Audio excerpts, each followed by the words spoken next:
विषय चल रहा है गुरु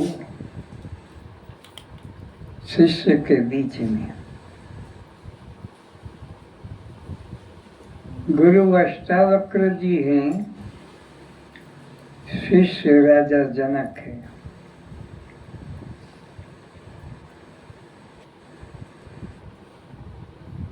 बहुत समझाने के बाद में गुरु शिष्य की परीक्षा लेते हैं कि ये ठीक समझ रहा है या नहीं समझ रहा है।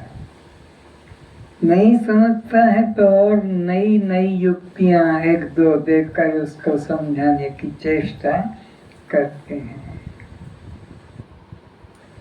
गुरु शिष्य को शिष्य बनाकर नहीं छोड़ता है, गुरु शिष्य को गुरु बनाकर छोड़ता है।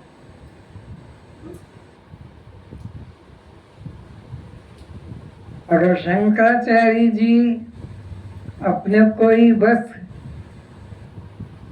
आचार्य बनाकर चले जाते तो ये ज्ञान परंपरा इस कमरे में तुम्हारे हमारे कानों में सुनने में न आती।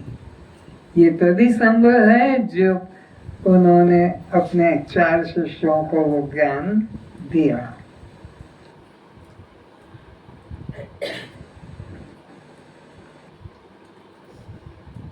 तो गुरु साधन नहीं बताता है, गुरु तो सिद्ध अवस्था का अनुभव कराता है। जो साधन बताते हैं गुरु, वो पूरे गुरु नहीं है, अधूरे गुरु हैं। उनके गुरु ने अधूरा छोड़ दिया है। जिनके गुरु ने पूरा ज्ञान दिया है वो अपने अंदर कभी अधूरापन अनुभव नहीं करते हैं कि अभी कमी है, अभी किसी गुरु के पास जाना है, वो मुझे ज्ञान देगा तब जाकर शांति मिलेगी। तो गुरु साधन नहीं बताता है, और साधन करके जो चीज तुम प्राप्त करते हो, यत् यत् साध्यम तत्तत् अनित्यम, साधन करके जो चीज भी तुम प्राप्त करो, इस लोक का पद पालो, राज्य पालो, स्वर्ग का लोक पालो, स्वर्ग के राजा बन जाओ, वैकुंठ का लोक पालो, वैकुंठ के अधिकारी बन जाओ, कल्याण नहीं होगा। ब्रह्म लोक तक के भोगों की मन में वासना कामना न हो, ऐसी पूर्णता का बोध जग जाए, वो जीवन धन्य है। वो गुरु धन्य है जो जिज्ञासु के अंतःकरण में पूर्णता का बोध जगा देता है, थोड़ा भी किंचित कमी नहीं रहने देता है। वो गुरु और वो जिज्ञासु दोनों धन्य हैं। जो गुरु शिष्य को देह भाव से मुक्ति नहीं करा सकता, वो आत्महत्यारा है। आत्मा कोई वस्तु नहीं, कोई जीव नहीं जिसको मारा काटा जाएगा।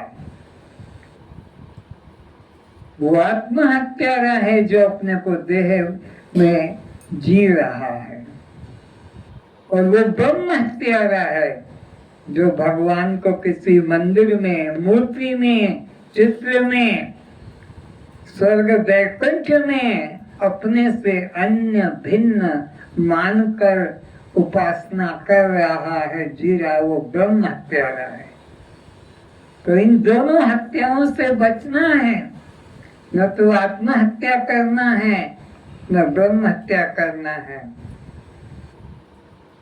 हत्या का मतलब शस्त्र से काटना, अग्नि में जलाना, पानी में डुबोना, ऐसा नहीं। अपने को देह मानना आत्महत्या है, क्योंकि हम तो आत्मा हैं, और मान लिया कि मैं स्त्री पुरुष हूँ। उड़िया, बंगाली, मारवाड़ी, गुजराती, तेलुगु, बिहारी जवान बालक बूढ़ा, पिता माता पति पत्नी इत्यादि कुछ मान लेना, देह उपाधि वाला, ये आत्महत्या है। ये मौका था, मानव जीवन आत्मज्ञान जगाने का अवसर था, तुमने छोड़ दिया, ठुकरा दिया। ये जो आत्मज्ञान पाने का मौका था मानव जीवन, तुमने मानव जीवन को जागृत नहीं कर और देह भाव में अपने को रखा, तो ये आत्महत्या हो गया। और आत्मा से परमात्मा ऐसा वेद कहता है, और परमात्मा को तुमने अपने से अलग माना, दोनों हत्याएं हो गई। तो गुरु वह जो तुम्हें देह भाव से मुक्ति दिलाए और आत्म भाव ब्रह्म भाव जागृत करा दे। तो गुरु हमें मिल गया है, अब हमारा जीवन का लक्ष्य पा गए हैं। इन्हीं दो बातों से निश्चय करना है, देह भाव छूट जाए और ब्रह्म भाव जग जाए। आगे कहते हैं, जो गुरु तुम्हें अमृत पिला रहा है, अगर तुम अपना पहले कोई गुरु बना चुके हो तो फिर उसके लिए आपको पूर्व गुरु से आदेश लेने की जरूरत नहीं। तुमको अगर कोई गुरु पूरा मिल गया है और उसने तुमको देह भाव से छुड़ाकर आत्म भाव में, बद्ध भाव से छुड़ाकर मुक्त भाव में स्थित कर दिया है, तो तुम्हारा अगर इस गुरु के पहले कोई गुरु हो चुका है तो उसके संबंध में और पूछने की जरूरत नहीं कि मैं उसको मानूं या ना मानूं। अरे जब तुमने हाई स्कूल से कॉलेज में प्रवेश कर लिया तो अब हाई स्कूल की कोई पुस्तक पकड़ने की जरूरत नहीं है। पूर्व गुरु से आदेश लेने की जरूरत नहीं कि मैं अमृत पान करूं या ना करूं। अब फिर उस गुरु से ये पूछने की जरूरत नहीं कि मैं आपका ये अमृत पान करूं या ना करूं, क्योंकि मैंने आपके पहले गुरु बना लिया है। उस गुरु का मैं साधन कर रहा हूँ, मंत्र जाप कर रहा हूँ। तो अब आप बताएं, आप आदेश करेंगे तो करूँगा। तो बोले उससे अब और आदेश की जरूरत नहीं, अमृत पान मिल रहा है करने को, पियो, उससे ऊंची कोई चीज नहीं है। यदि आपने अपने पूर्व गुरु से अनुमति लेना चाहा और वह मना कर दे, अगर तुमने गुरु से अनुमति लेना चाहा कि मेरा पहले का गुरु है और उसने मुझे ये साधन बताया तो मैं करूं या छोड़ूं, अगर ये तुम्हारे मन में संदेह है तो सोचो तो मेरा वर्तमान जो गुरु मिला है उस पर पूर्ण विश्वास नहीं है, क्योंकि अमृत से ऊंची कोई चीज नहीं है। अमृत को पान करने के बाद फिर विष त्याग करने की न करने की मन में भावना रखना ही अज्ञान है। वह मना कर दे कि तुम अमृत नहीं पियो, जब तू अधिकारी बन जाएगा तब एक दिन तू मेरे पास से ही पी लेना, तो फिर तुम जानना कि वह सद्गुरु नहीं जो तुम्हें वर्तमान अमृत पीने को मना कर दे। अगर कोई गुरु तुमसे कह दे कि हाँ तुम पिछले गुरु का त्याग मत करो, उसने जो उपदेश दिया है उसके का तुम सेवन करो, तो सोचना कि ये वर्तमान में जो गुरु मिला है ये पूर्ण गुरु नहीं है, जो अमृत पान त्याग करने की बात कहता है और विष पान करने की बात बताता है। सद्गुरु तो दर्पण है, जो तुम्हारे स्वरूप को दर्शाकर दर्पण की तरह अलग हो जाए। तो तुम्हारा गुरु दर्पण के समान है। जैसे दर्पण दीवार पर है, तुम उसके सामने खड़े हो। अब वो दर्पण का काम क्या है? तुम्हारे को इस दिखने वाले से अलग अपना होश करा दे, न कि दर्पण अपने में चिपका के बिठा दे। तो गुरु भी वही है जो तुमको दृश्य से या पूर्व गुरु से हटाकर अपने आप में दूर करा दे, अपने आप में फिर से।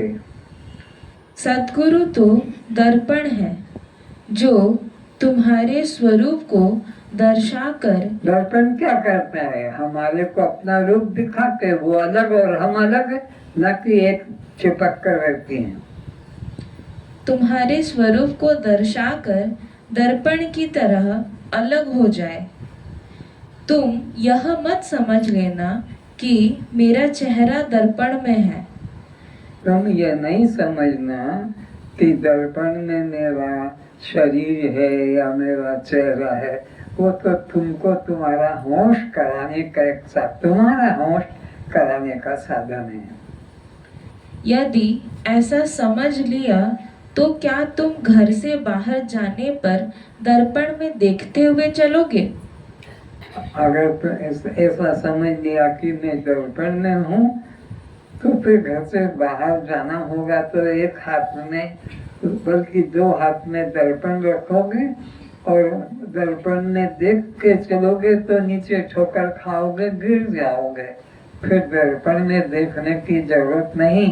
एक बार दर्पण में देख लिया, दर्पण अलग और तुम अलग। यदि दर्पण घर छोड़ आए तो क्या तुम्हें ऐसा लगेगा कि मैं तो जल्दी जल्दी में आ गया, मैं तो अपने को घर में ही छोड़ के आ गया, वो तो दीवार में ही लटक के हुए गया और मैं तो इतना आ गया, मुझे तो उसको साथ लाना था। ऐसा अगर बोध होता है तो तुमको अभी अपने स्वरूप का ज्ञान नहीं हुआ है। कि चेहरा तो घर ही छोड़ आया, क्योंकि दर्पण घर पर ही रह गया। फिर बिना चेहरे के तुम बाहर कैसे जा सकोगे? नहीं, सद्गुरु दर्पण तो तुम्हारे यथार्थ चेहरे का विश्वास दिलाने का सहारा मात्र है। कि तुम यह हो, दर्पण में जो दिख रहा वो तुम नहीं हो, बल्कि दर्पण के सामने जो है वो तुम हो। दर्पण में जो है वो नहीं, दर्पण के सामने जो है वो तुम हो। ये दर्पण का उपयोग है।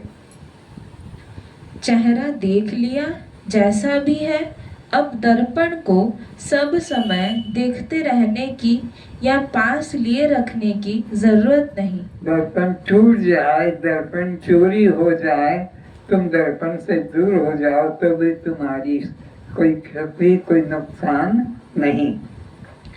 गुरु तो वही है जो तुम्हारे भीतर सोए हुए गुरु को जगा दे। गुरु वह है जो तुम्हारे भीतर सोई हुई आत्मा है, और उसको सोया हुआ आत्मा को जो जगा दे कि यह तू है, यह तू नहीं जो शरीर है, यह तू नहीं, बल्कि तू वो है जो अंदर इसको देखने वाला, जानने वाला है।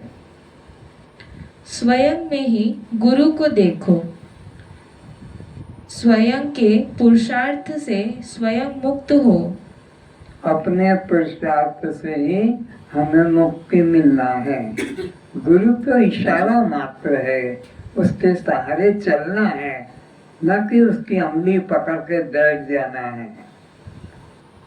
हे राजन, स्वरूप ज्ञान हो जाने के बाद गुरु शिष्य व्यवहार भी मिथ्या हो जाता है। जब स्वरूप का बोध हो गया कि अहम ब्रह्मास्मि, अयम आत्मा ब्रह्म, प्रज्ञानम ब्रह्म, और गुरु ने कह दिया तत्त्वमसि, तो फिर गुरु भी नहीं रहेगा। अगर गुरु रहता है तो फिर शिष्य हो जाएगा, और गुरु और शिष्य हो गए तो द्वैत हो गया, तो द्वैत हो गया तो ज्ञान अधूरा हो गया। या तो अहम सर्वम, मैं ही सर्व हूँ, मेरे अतिरिक्त कुछ अन्य नहीं है, ऐसा बोध जग जाए तो पूर्णता का बोध जगा। और मेरे बाद में भी गुरु बना रहे तो फिर यह द्वैत हो गया। अभी पूर्णता का, अखंडता का तुमको ज्ञान नहीं हुआ। क्योंकि फिर परस्पर भेद बुद्धि न गुरु की शिष्य के प्रति रहती है और न शिष्य की गुरु के प्रति रहती है। जब अद्वैत ज्ञान हो गया तब गुरु से शिष्य अलग नहीं है और शिष्य से गुरु अलग नहीं है, बल्कि गुरु शिष्य दो नहीं एक ही है, ऐसा बोध हो जाता है। अन्यथा द्वैत तो फिर भी बचा रखा है। अगर गुरु अलग है और मैं अलग हूँ तो फिर सोचो द्वैत को बचा के रखा है। अभी पूर्णता का, व्यापकता का, अखंडता का बोध नहीं हुआ है। हे जनक, कहीं भी वेद शास्त्र में कान में मंत्र फूकने वाले को गुरु नहीं कहा। शास्त्र में, चार वेदों में, अक्षर पुराणों में, असंख्य उपनिषदों में कहीं कान फूंकने वाले को, मंत्र देने वाले को गुरु नहीं कहा, बल्कि जो तुमको अपने स्वरूप का बोध जगा दे उसको गुरु कहा है। बल्कि जो आत्मज्ञान का उपदेश कर जीव को अज्ञान के कार्य भेद रूप संसार बंधन जन्म मरण रूपी भय एवं कर्ता भोक्ता बद्ध भाव से मुक्त करा दे, वह गुरु है। जो आत्मज्ञान का गुरु कौन है? कान में मंत्र देने वाला, वो मंत्र तुम्हारा कल्याण नहीं करेगा। गुरु वह है जो तुमको देह भाव से मुक्ति दिलाकर दृष्टा भाव, साक्षी भाव में स्थित करा सके, वो सद्गुरु कहलाएगा। जो आत्मज्ञान का उपदेश कर जीव को अज्ञान के कार्य भेद रूप संसार बंधन जन्म मरण रूपी भय अज्ञान का कार्य क्या है? जन्म मरण का भय बना रहे, देह भाव बना रहे, कर्ता भोक्ता भाव बना रहे, तो फिर यह देह भाव अज्ञान का कारण है। और एवं कर्ता भोक्ता बद्ध भाव से मुक्त करा दे, जो तुमको देह भाव से, कर्ता और भोक्ता भाव से, जीव भाव से, बद्ध भाव से मुक्ति दिला सके, वो सच्चा सद्गुरु है। और सद्गुरु बनाने के बाद भी तुम कर्ता बने रहे, भोक्ता बने रहे, स्त्री पुरुष बने रहे, जाति नाम वाले बने रहे, तो तुमको अभी गुरु नहीं मिला और ज्ञान भी नहीं मिला। वह गुरु है। अज्ञानी लोग समझते हैं जो पापों से मुक्त करा दे, वह गुरु। अज्ञानी क्या समझते हैं? जो पापों से मुक्त करा दे। किससे? पापों से।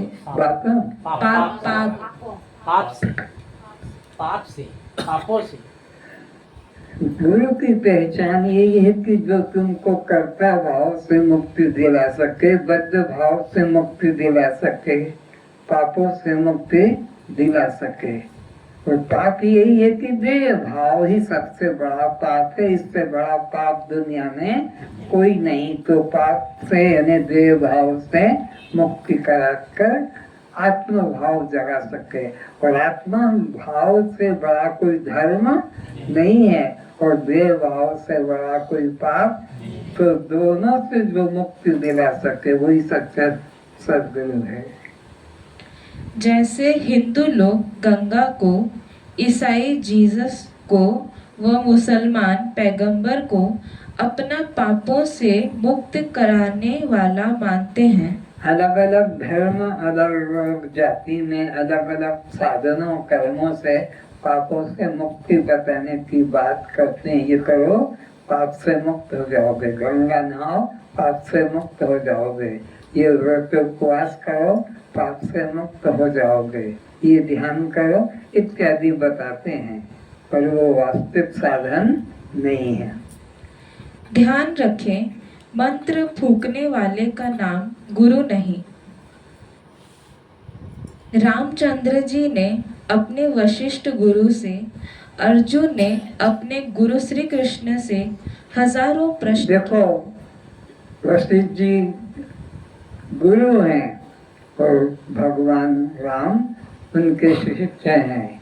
अर्जुन शिष्य है, भगवान कृष्ण गुरु है। उनसे कितने तरह के प्रश्न किए और गुरु ने उनका समाधान करके देह भाव से मुक्ति दिलाई, कर्ता भाव से मुक्ति दिलाई, जीव भाव से मुक्ति दिलाई कि तू अपने को देह मत मान, कर्ता भोक्ता जीव मत मान, तू अपने को नित्य मुक्त आत्मा जान, ऐसा बोध कराया।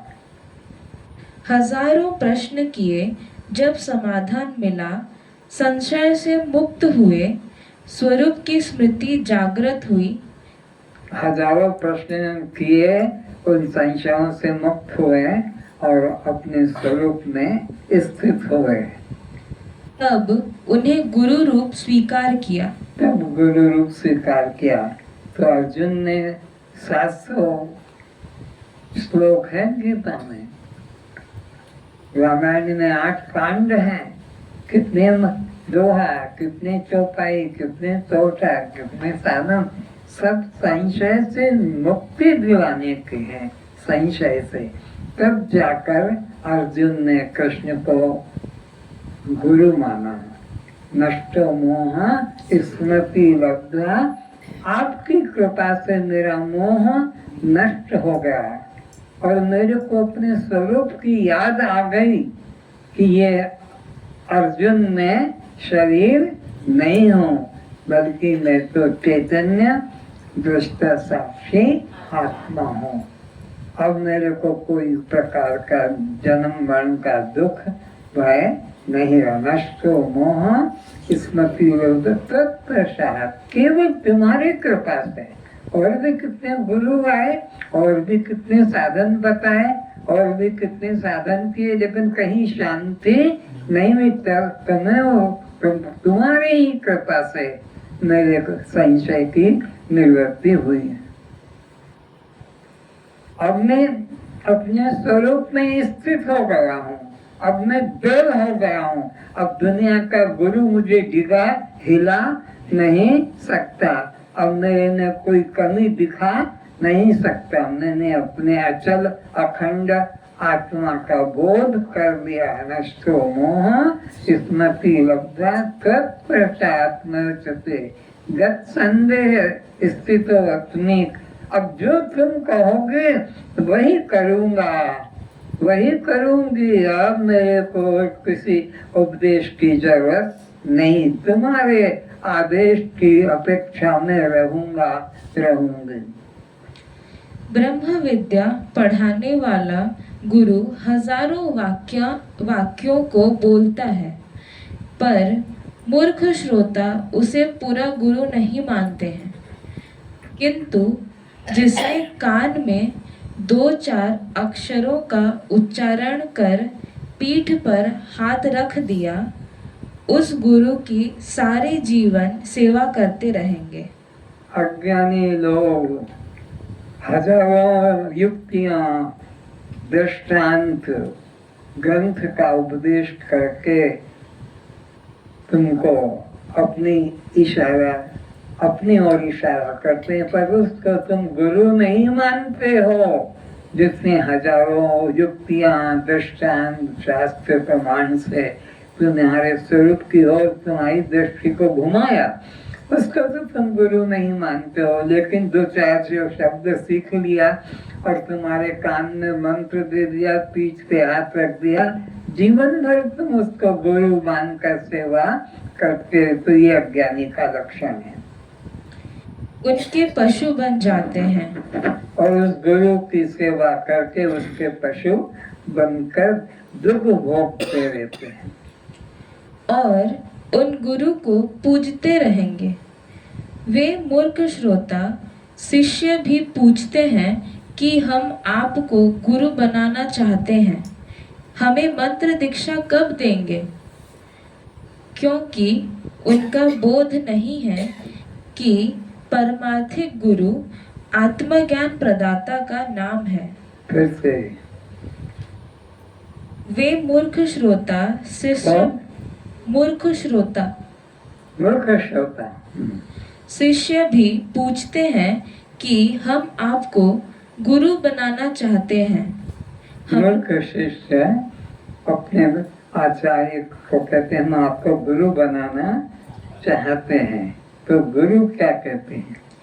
हमें मंत्र दीक्षा कब देंगे? हमें इतना उपदेश दिया है, लेकिन उस पर विश्वास करना नहीं। वो जो दो चार मंत्र कान में फूक देंगे, कान दरवाजा बंद करके, खिड़की बंद करके, तब वो जो मिलेगा उसको वो मान लेंगे कि अब गुरु ने असली ज्ञान दिया। क्योंकि उनको बोध नहीं कि परमार्थिक गुरु आत्मज्ञान प्रदाता का नाम है। परमार्थिक गुरु उन अज्ञानियों को पता नहीं है कि परमार्थिक गुरु आत्म ज्ञान देने वाले को कहते हैं, ना कि कान में मंत्र फूकने वाले को। पर मूर्ख लोग तो, मूर्ख जिज्ञासु तो कान में मंत्र मिल गया, पीठ पे हाथ धर दिया तो सोचते अब हमारा उद्धार हो गया, हमको गुरु मिल गया। पर असली गुरु तो आत्मदाता, आत्मज्ञान प्रदाता को कहते हैं। वही सच्चा सद्गुरु कहलाता है। दूसरा गुरु गायत्री मंत्र को देने वाला है, तीसरा गुरु विद्या देने वाला होता है। अलग अलग गुरु होते हैं, कोई विद्या देने वाला, कोई मंत्र देने वाला, कोई कला सिखाने वाला। और आगे चौथा गुरु सत्संग देता है। कान फूंकने वाला गुरु तो खुद ही भेदभाव रूपी कीचड़ में फंसा है। जो भेदभाव में फंसा है वो तो खुद ही कीचड़ में फंसा है। वो तुम्हारा उद्धार क्या करेगा, तुम्हारा कल्याण क्या करेगा? उसका तो खुद का अभी अज्ञान कटा हुई नहीं है। और वह अनेक शिष्यों को भी फंसाते रहते हैं। लेकिन शिष्य गांव-गांव जा जाकर और शिष्य बनाते रहते हैं, खुद भी फंसे हैं संसार सागर में और शिष्य बना कर उन्हें भी संसार सागर में डुबोते हैं। अपने जीविका के लिए बिना बुलाए शिष्यों के घर भिखारियों की तरह चले जाते हैं। और देखा है पंडित बनकर गांव-गांव जाकर बिना बुलाए अपने शिष्यों के घर जाकर दरवाजा खटखटा देते हैं, भिखारी की तरह, अपना अज्ञान पोषण करने के लिए। जैसे वे मूर्ख गुरु हैं, वैसे ही मूर्ख उनके शिष्य हैं। और वे मूर्ख शिष्य भी अपने को धन्य मानते कि गुरुदेव ने कृपा कर भी स्वयं आकर हमारा उद्धार कर रहे हैं, बिना बुलाए और चले आए। धन्य धन्य करते रहते हैं। जो सद्गुरु अनेक युक्तियों द्वारा संशय से मुक्त कर स्वरूप बोध कराते हैं, उन्हें वे गुरु मान सेवा पूजा नहीं करते हैं। जो गुरु वेद, उपनिषद, रामायण, गीता, ब्रह्मसूत्र, गीता के द्वारा, उपनिषदों के द्वारा, नाना मंत्रों के द्वारा अज्ञान को मिटाते हैं, संशय को मिटाते हैं और आत्मा का बोध कराते हैं। तत्वमसी ऐसा उपदेश करते हैं, उनको वे गुरु नहीं मानते हैं। मूर्ख लोग, अज्ञानी लोग तो कान में मंत्र सुना दिया, पीठ पे हाथ रख दिया, तिलक लगा दिया, सोचते हैं यही असली गुरु है, इसी से हमारा कल्याण होगा। लेकिन हजारों प्रमाणों के द्वारा, शास्त्रों के द्वारा तुम्हारे संशय को निवृत्त करके जो आत्मा का बोध कराते हैं तत्वमसी उपदेश के द्वारा, उनको वे मूर्ख लोग गुरु नहीं मानते। किंतु जिन्होंने उनके कान फूंक कुछ कह दिया, जिसका अर्थ न गुरु जानते हैं न शिष्य जानते हैं, लेकिन पक्के गुरु चेले हो गए। वो गुरु पक्का और वो चेला पक्का हो गया। जो वो मंत्र दिया उसका अर्थ न गुरु जानता है और न शिष्य जानता है, लेकिन एकांत में कान में फूंक मार के सुना दिया, वो गुरु शिष्य पक्के अब हो गए जीवन भर के लिए। 7 चक्कर लगाकर पति बनाने वाली स्त्री पुरुष का परित्याग भले कर दे, किंतु यह गुरु कान फूंका सारे जीवन के लिए आरक्षित हो गया। संसार में स्त्रियां पति कर क्या 7 चक्कर